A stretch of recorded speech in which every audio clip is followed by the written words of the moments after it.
Branson has more than 8 million visitors a year. And over the last decade, there have been 3 pedestrian deaths along 76 Country Boulevard, including one this past weekend. Joe Hickman reports on the safety concerns after a 71-year-old man's death.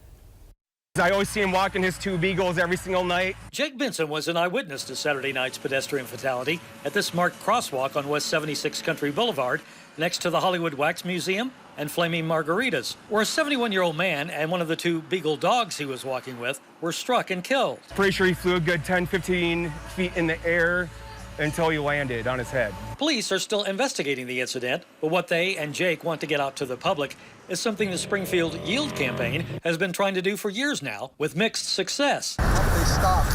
That's unusual. Letting drivers know that they should be yielding to pedestrians who are in marked crosswalks. I've seen many times where people just ignore the lights and just go through it no matter what. Drivers need to yield to the pedestrians that are in the crosswalk. If there's a crosswalk available, the pedestrians need to be using that crosswalk. When there's not a crosswalk provided, the pedestrian has to yield to vehicle traffic.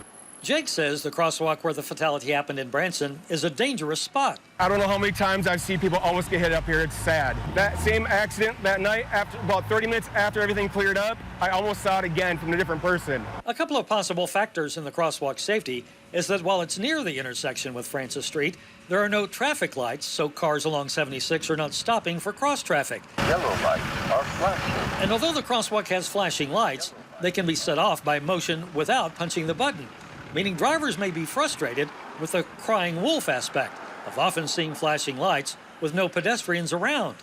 But still, what I would say to drivers that if you see nobody in the crosswalk and the lights are flashing, slow down, take a second look before you go through that crosswalk, because you are required by law to yield. Failing to yield at a crosswalk can result in a ticket for a driver, but could have a much higher price. Pedestrians need to look at the driver and make sure that you see that eye contact, because when a vehicle and a pedestrian have some type of interaction with a collision, the pedestrian's always going to lose. Reporting for KY3, I'm Joe Hickman.